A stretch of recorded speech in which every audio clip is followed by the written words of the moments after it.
Happy Friday, everyone. My name is Cameron. I'm your host. This is the Friday 5. It is episode 24 on September 6th. Thank you for tuning in. And for those that are new to the show, this is basically where we source digital marketing challenges from nonprofit leaders from around the world and take 5 minutes and answer as many of those as we possibly can. So, welcome back to the show. Without further ado, we're going to go ahead and dive in. I'm just setting my timer for you.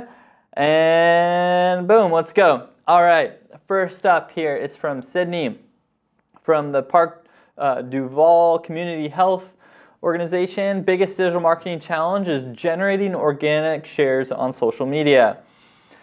And I definitely feel this. This can be hard, and honestly, my gut reaction too is to not focus too much and validate fully on likes and shares and comments, right? We want to encourage these things. We need to be responsive. It's a huge part of the algorithm.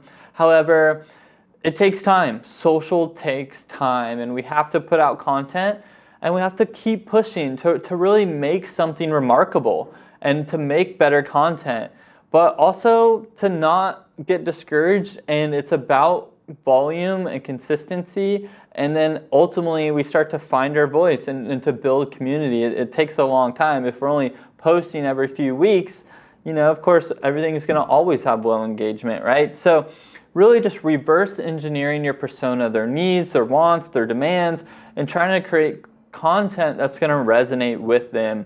All right, next here is from Amber, from the Writers Room Productions, the executive director. And biggest digital marketing challenge is time and graphic design ability.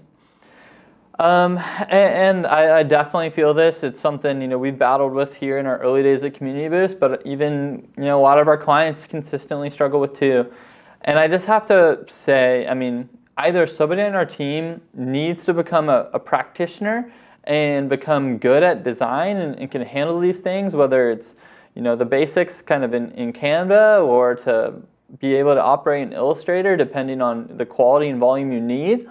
Or you can also bridge the gap besides having somebody full, really strong in-house through Upwork and getting really comfortable with crowdsourcing and outsourcing work. It can be really advantageous, and you can get a lot accomplished on these platforms, and you can find a go-to for that, like a go-to contractor for your needs specifically. All right, next is from Devin from Live Beyond. Biggest digital marketing challenge is creating taglines for content that increase clicks. So taglines and content increase clicks. That really comes down to just consistently studying copy and best practice, and consistently and systematically A/B testing what works for you, both on the targeting perspective, which our targeting has to be tight for people to click. If our ad doesn't line up with who's seen it, that they're not going to really care or engage. And just constantly A/B testing. So once the targeting is dialed in, our ad groups are tight or whatever it is, A/B testing, and you'll inevitably just see results. So if you're new to A/B testing, so we're running one ad versus another, one becomes a winner, we test a new variable of the winner. They're not completely different. We're testing one piece of it, and that's how you kind of march up and improve those click-through rates over time.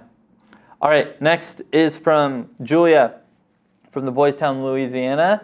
Biggest digital marketing challenge is recruiting younger audiences and donors to our organization. This is something we hear a lot, right? Especially when it comes to trying to engage the millennial generation as they get older, like myself, and start to have more disposable and income we're donating. But I always like to also keep in mind the 3 T's we can engage somebody on, right? So their time, their talent, their treasure. These are the things people can give.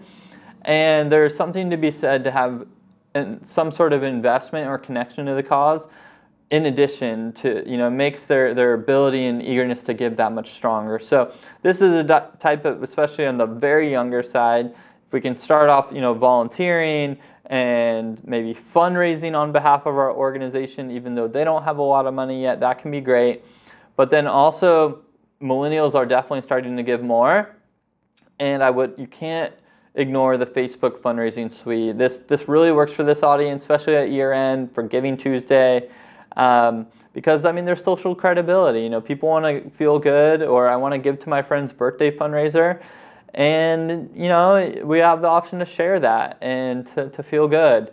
So I think, you know, just being where their attention is at, which is, you know, on the social channels, on Instagram, producing content there, and engaging are really crucial to kind of enrolling that younger millennial audience.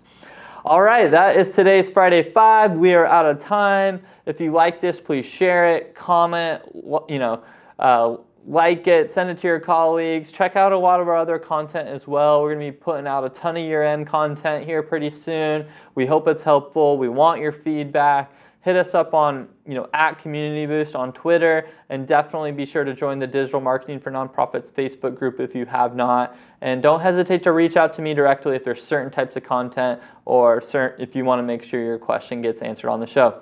Till next time.